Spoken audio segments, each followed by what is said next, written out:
9:45 से एग्ज़ाम हो रहा है तो आप 9:30 तक एंट्री लीजिए, 9:45 तक एंट्री लीजिए। ये करने से अब आप कल्पना करिए कि बच्चे अगर दीवार तड़प रहे हैं, कूद जाएंगे, उनके पैर टूट जाए, कोई हादसा हो जाए। बिहार में शिक्षा व्यवस्था में लगातार सुधार करने की बात हो रही है, हम करना भी चाहते हैं। इन्हें गेट बंद कर दिया, बच्चे नहीं आएंगे, अब घुसने नहीं देंगे, उसका तो 1 साल बर्बाद हो गया। बजे एंट्री है, 9:30 में आते हैं, उसको आप नहीं एंट्री करने दीजिए।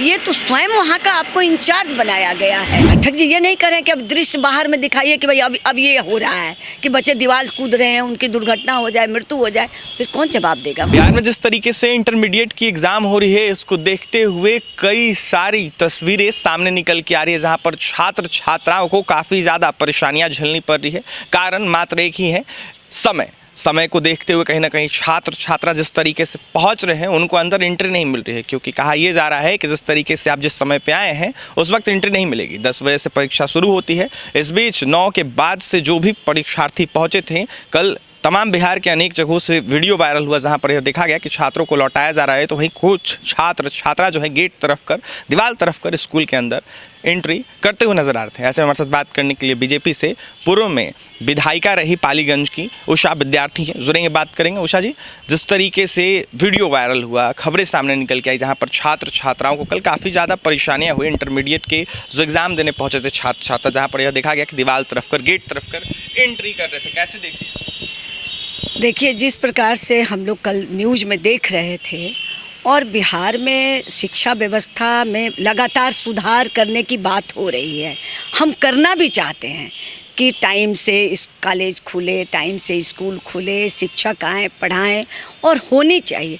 लेकिन इसका मतलब यह नहीं है कि जो परीक्षार्थी जिस प्रकार का दृश्य हमने देखा कि गार्जियन दीवार तड़पा के गेट नहीं खुल रहा है और दीवार तड़पा के भेज रहे हैं, उसके बावजूद भी उनको एंट्री नहीं मिली और स्टूडेंट को 1 साल का उनका समय बर्बाद हुआ।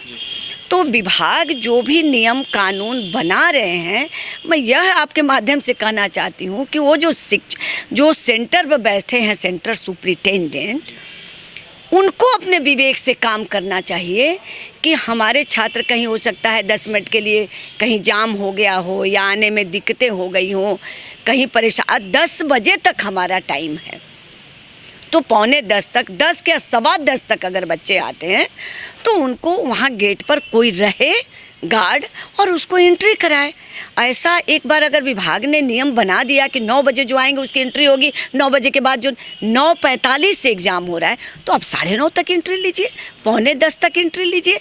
ये करने से अब आप कल्पना करिए कि बच्चे अगर दीवार तड़प रहे हैं, कूद जाएंगे, उनके पैर टूट जाए, कोई हादसा हो जाए, कोई सर में चोट लग जाए और उसकी मृत्यु हो जाए, तो क्या स्थितियां पैदा होंगी। इसलिए शिक्षा विभाग के जो भी ये नियम बनाए हैं, वो नियम वहाँ कागजों में बनाए, लेकिन धरती पर जो तुरंत कार्रवाई जो करने लग रहा है कि नहीं गेट बंद कर दिया, बच्चे नहीं आएंगे, अब घुसने नहीं देंगे, उसका तो 1 साल बर्बाद हो गया। वो आंदोलन भी नहीं कर सकता है, वो धरना प्रदर्शन भी नहीं कर सकता है, उस बच्चे का 1 साल कम नहीं होता है।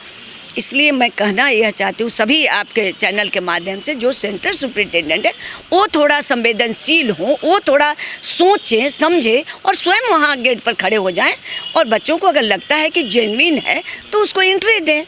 अब ऐसे करके तो एक ज़माना था 90 के दशक में कि चोरी कराने के लिए लाठी डंडा से अब पूरे देश में एक न्यूज़ बनता था, तो बिहार की बदनामी होती थी कि देखिए बिहार में ऐसे ही परीक्षा होती है।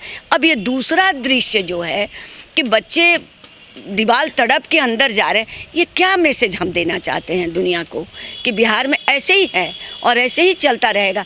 कब सुधार होगा, कब बच्चों के लिए, देश के लिए हम अच्छा सोचेंगे, अच्छा करेंगे और हमारा बिहार का नाम बाहर में बदनाम नहीं हो। उषा जी, लगातार जिस तरीके से शिक्षा विभाग के अपर मुख्य सचिव हैं के पाठक, उनको लेकर कई सारे सवाल उठते रहते हैं, फिर से अब सवाल उठने लगा है जिस तरीके से कल तस्वीरें वायरल हुई हैं।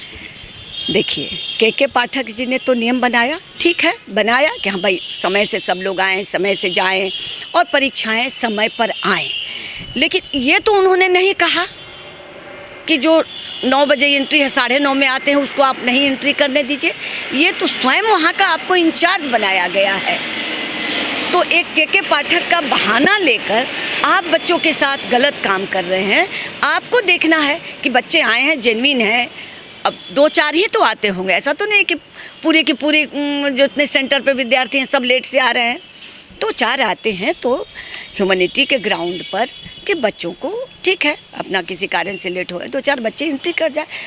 पाठक जी ये नहीं करें कि अब दृश्य बाहर में दिखाइए कि भाई अब ये हो रहा है कि बच्चे दीवार कूद रहे हैं, उनकी दुर्घटना हो जाए, मृत्यु हो जाए, फिर कौन जवाब देगा, कौन इसकी जिम्मेदारी लेगा? या तो फिर दीवार मत तड़पने दीजिए।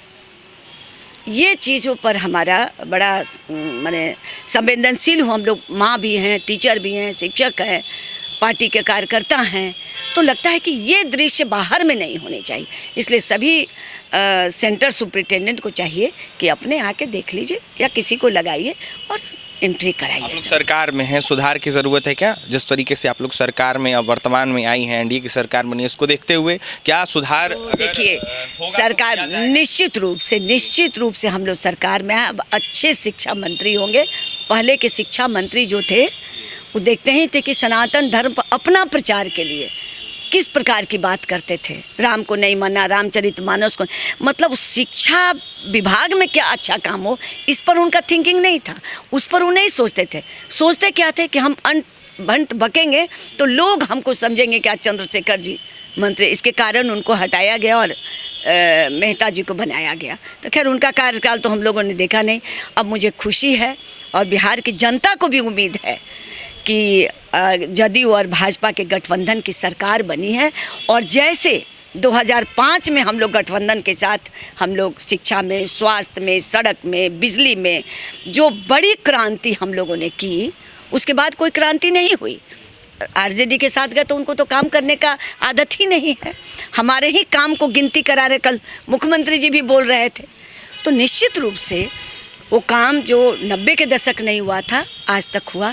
अब हम लोग बड़ा प्रसन्न हैं कि पुनः जदयू और भाजपा के गठबंधन में अच्छे मंत्री हों और अच्छे से, चूँकि हमारा जो युवा है, जो यूथ है, वही मेरा भविष्य है। मेरा यूथ अगर अच्छा करेगा, अच्छा पढ़ाई लिखाई करेगा, अच्छे से बिहार का नाम होगा। नहीं तो बिहार की क्या स्थिति होती थी? बाहर जाने पर अच्छा यहाँ की मगध यूनिवर्सिटी की डिग्री है, फलाने जगह की डिग्री है, उसको कहीं कहीं तो दूसरे स्टेट में इस डिग्री को नहीं मानते थे। मैं कई जगह का ऐसा बताऊंगी कि नहीं, इस डिग्री को नहीं माना जाएगा।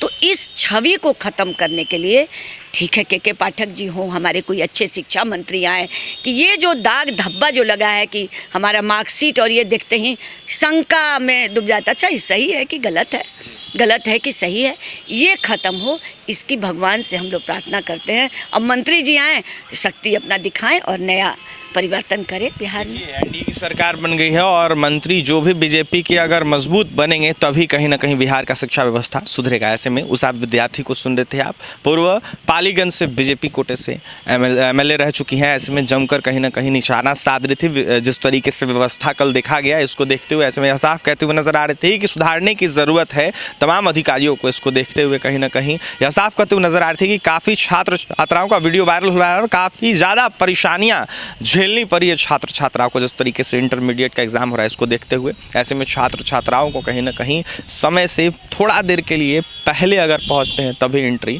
नहीं मिलता है। और भी तमाम खबरों के लिए NBC 24 के साथ बने रहे पटना से सहयोगी अमित के साथ अभिषेक।